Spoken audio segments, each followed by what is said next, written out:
Hey guys, this is Tashina from Logical Harmony. Welcome back to my channel. Today I'm going to be doing a demo and first impressions of the brand new F83, which is the curved kabuki brush from Sigma. If you're not familiar with me, I do upload videos 3 days a week.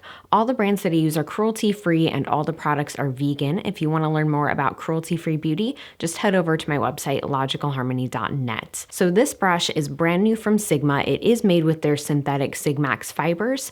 And one thing that's really cool is Sigma has actually made the transition where all newly released brushes are going to be made with synthetic fibers, which is really, really cool. This one they recently sent to me and I was very, very intrigued by it because, as you can tell, it is a very unique shape.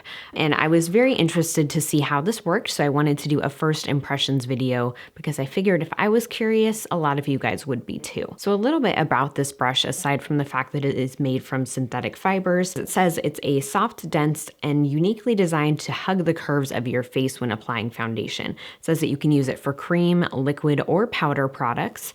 And like I mentioned, it says that you can use it for foundation or for contouring, and it really suggested it for contouring on the cheekbones and the jawline. And one thing too that I think is cool is Sigma does offer a 2-year warranty on all their brushes. I have a lot of Sigma brushes. I've never had to use the warranty on them, but I think it's great that that's there as an option. So if you guys are curious to see how this applies foundation and how it applies contour and how it blends it out, just keep watching. I did already prime my face, and for that I used the Cover FX Illuminating Primer. And to test out this foundation brush, I really wanted to use a foundation that I'm really familiar with and have worked a lot with. So I'll be using the Cover FX Natural Finish Oil-Free Foundation. This is one of my favorite foundations. I've used it so many times with different brushes, so I feel like because I know how it works and how it looks, it will be really good to test out this brush with. And I'm really curious as to how the shape of this brush is going to work during application. So I'm just gonna dab the foundation around my face and then I'm going to start to blend. And as I'm blending, I will kind of share my thoughts with you guys. Okay, I'm going to start to blend this out and I'm going to start on my nose just because that's where I like to start, but I'm really especially curious how this is going to apply product over my cheeks. So I'm just gonna do like a tapping, stippling motion. That shape actually makes it really easy to totally avoid your lip area when you're applying foundation. You can like really easily get around it and up above it without it touching your lips at all, which I personally really like. I think that's very, very helpful. And I've noticed too on my cheeks, it does help to feel like it's pressing the product in a little more naturally. I feel like with the flat top brushes, they do that and they do well. Oh, that is nice on the chin.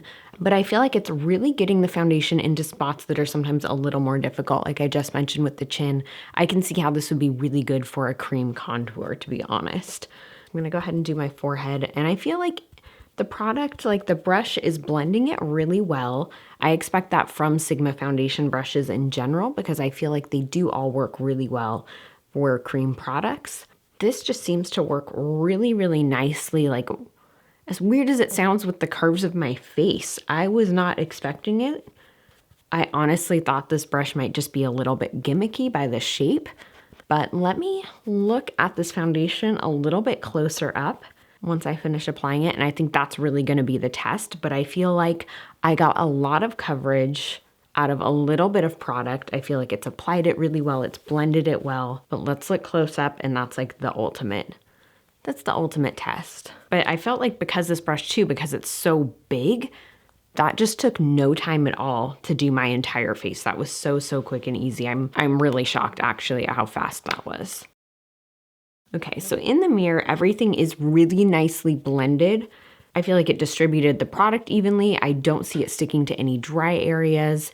And that is also just this foundation. This is a really great foundation too.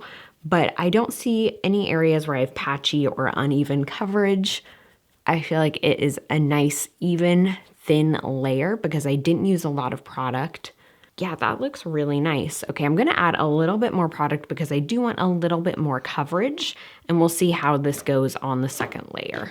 So I'm just gonna take a little bit more, and I'm really just gonna focus that on the areas where I do want some extra coverage, like my cheeks, places like that. I'm gonna dot that on. Okay, let's blend this out. And I feel too, this brush is dense, but it's also really fluffy at the same time. So I could see it, they say you can use it with powder products. I could see it working okay with powder products, but I think you might have to go over with another brush after to help blend them out. At least that was probably what I would do. I feel like the brush is a little too dense for most powder products that I would use, but I think it would work really, really nicely for cream contour, just to help blend it out. Like if you applied a thin line right there using the tip of the brush, I feel like you could blend that really well. And I do love that this brush is both fluffy and dense because I feel like that really gives you a lot of control when you're blending. Okay, so when I stippled the foundation in it looks really good even with that second layer. You can't honestly even see that I used a brush, which is pretty impressive. Let me try blending in circular motions. I don't typically do that, but I know a lot of people do. So I wanna see how this works for that. Okay, so it took away some of the coverage, which I expected, but again, you can't see the brush strokes. So I'm gonna stipple back over that. And this brush also, I find that it makes it very easy to get, you know, those little areas of your face where sometimes it's trickier. Like this part, which I have the 3D HD foundation brush from them, and I really like that for getting in here, but this works really nicely too. I realized I was going to do a cream contour anyway. I was going to use the Cover FX cream contour kit, which I love, and since Sigma suggests using this for contour on the cheekbones and jawline, I figured why not do that on camera with this brush and see how that blends out. Fingers crossed it goes well. I feel like it will. This is G Light Medium. I'm gonna go in with this lighter shade and just on the tip of the brush, I'm going to use that to kind of carve out my cheekbone. And I really wanted to see how the shape of this brush worked, not just for application, but also for blending.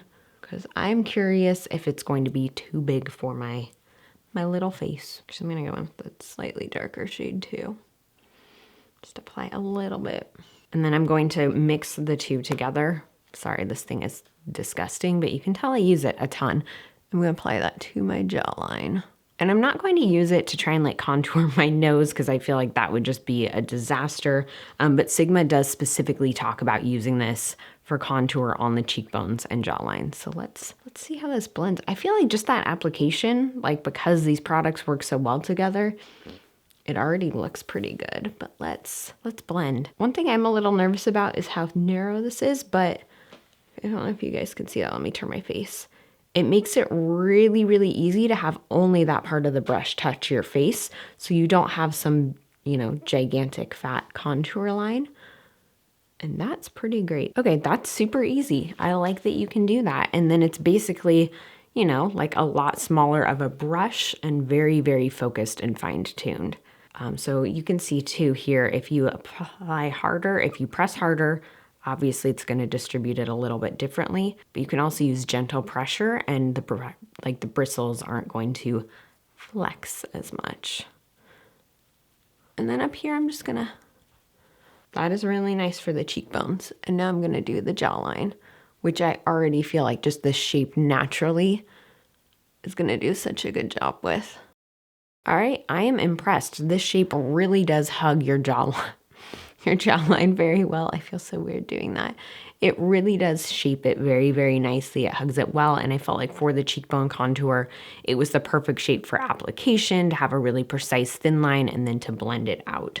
So I'm definitely impressed by that for contour. So I'm gonna go ahead and finish up my makeup off camera, and then I'll be back to share my final thoughts with you guys. Okay, now that my makeup is done, I've finished the rest. I'll make sure to list everything that I use down below because people always ask when I don't mention it. I just wanted to share my final thoughts on this brush with you guys.